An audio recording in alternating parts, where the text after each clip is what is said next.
Ada banyak tapi tidak berkah, ada sedikit tapi berkah. Antum kerja, rahmatullah, kerja di pekerjaan misalnya, maaf, gajinya banyak, sebulan misalnya 20 juta, tapi sholatnya susah. Tempat lain gajinya 200 ribu, tapi sholatnya enak, baca Quran nyaman. Pilih mana? Sedikit tapi berkah, banyak tapi gak berkah. Tidak ada pilihan ketiga, gak usah nekat kan. Pilih mana? 200 ribu gampang sholat, 20 juta susah sholat, pilih mana? Yakin? Bisa aja.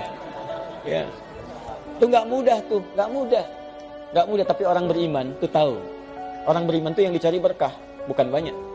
Makanya ketika Allah membuka pencarian rezeki, dibedakan antara orang beriman dengan manusia biasa. Ya, silakan cek Quran surah kedua ayat 168 paling kanan sebelah bawah. Ketika membuka ayat rizki, mencari rizki, itu dibuka dengan nas. Disebutkan 241 kali dalam Al-Quran. Ya ayyuhan nas. Ya disebutkan 360 kali dalam Al-Quran. Ayyuha 150 kali. Nas disebutkan 241 kali dalam Al-Quran. Ya ayyuhan nasu. Hei manusia, di mana aja kalian, mau jauh mau dekat, saya tegaskan pada kalian ya. Ya kulu mimma fil ardi halalan thayyibah. Kalau kamu ingin dapatkan makanan, ingin mapan hidup, maka bekerja, silahkan cari kerja. Jangkau sebagian tempat di bumi yang bisa dijangkau. Tapi caranya halal dan thayyib. Halal, ikuti regulasi dengan benar. Cari, sesuaikan aturan dunia apalagi akhirat, ikuti itu aturannya. Ya ikuti.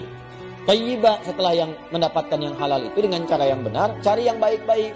Thayyib, membuat kebutuhan antum tercukupi. Kalau kebutuhan fisik, membuat yang menyehatkan. Kayak orang Arab kalau ditanya kaifa halak, alhamdulillah thayyib. Thayyib itu artinya baik, sehat, fisiknya kuat, bagus. Alhamdulillah thayyib. Nah kalau cari makan, sudah dapat antum dengan cara yang halal, ikutin, jangan korupsi, aturan negara diikuti, administrasi, apa muslim, aturan syariat diikuti, dapat misalnya 10 ribu, pengen beli makan, cari dengan makanan itu yang membuat fisik sehat.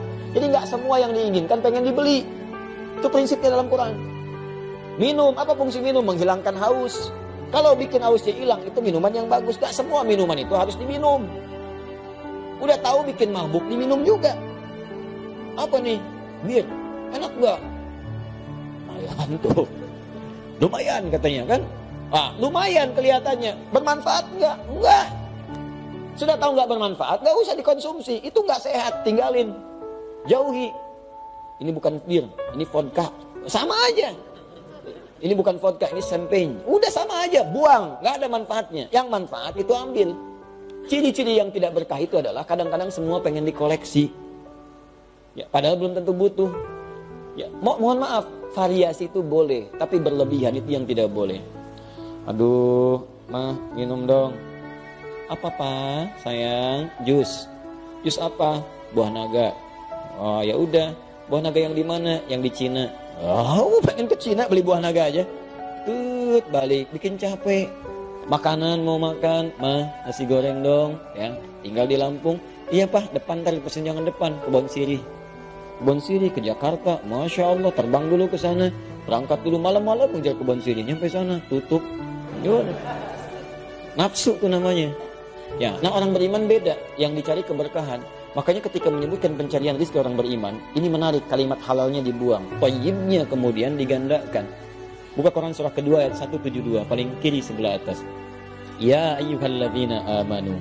Ya ayyuhalladzina amanu. Hei semua orang beriman, pakai alladzina disebutkan 1080 kali dalam Al-Quran. Semuanya tanpa kecuali.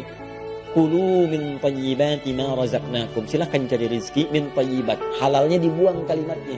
Muncul thayyib dijamakkan jadi thayyibat. Thayyibat bentuknya jamak, menunjuk pada banyaknya keberkahan. Kenapa halalnya dibuang?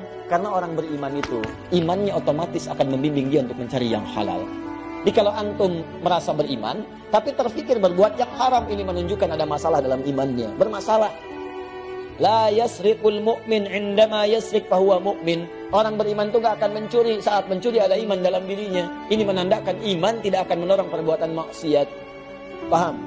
Kalau antum mencari rezeki begini, kepikir yang halal, yang berkah, gak apa-apa sedikit yang penting berkah, maka Allah akan lipat gandakan berkahnya. Dilipat gandakan. Min thayyibati, kami banyakin tuh manfaatnya. Berkah itu banyak manfaat. Bahkan hebatnya, yang sedikit ini kadang gak pernah kepake. Saya punya teman dulu di Libya, berangkat ke sana sama-sama. Orang awak teman kami itu, Kiting. Dia bawa $50 pak. Berangkat ke sana, 4 tahun. nggak kepake. $50 4 tahun.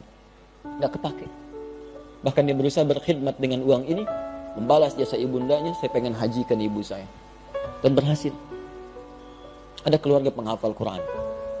Itu Masya Allah, luar biasa itu. Saya sering sampaikan kisah ini karena inspirasinya bagus. Ini Pak, istrinya penghafal Quran. Nyata ini. Punya sanad. Suaminya demikian. Anaknya juga hafal Quran. Suaminya kerja mungkin di tempat yang menurut sebagian orang kecil lah. Buruh kuli. Hebat tuh. Istrinya sedang ke sawah, bawa suluh. Nyambut suami macam-macam. Tapi Allahu Akbar, setiap datang tamu ke rumahnya, itu sajian luar biasa lengkap. Ikannya, buahnya, macam-macam. Dan dengan bahagia dia katakan, Alhamdulillah ya, Allah kasih Abi luar biasa. Setiap pulang bawa uang banyak, 500.000. Banyak. Rasanya begitu. Dan setiap ada buah, dia dapat buah. Tetangga bawa buah. Waktu makan, tetangga kirim makanan. 500.000 awet Pak. Ada keberkahan di dalamnya. Antum yang mau dicari apa? Itu kan semua titipan. Tinggal bagaimana digunakan. Yang saya sayangkan kadang-kadang, kita tidak mengeluarkan petunjuk Quran dalam kehidupan. Harta itu titipan untuk mendapatkan surga.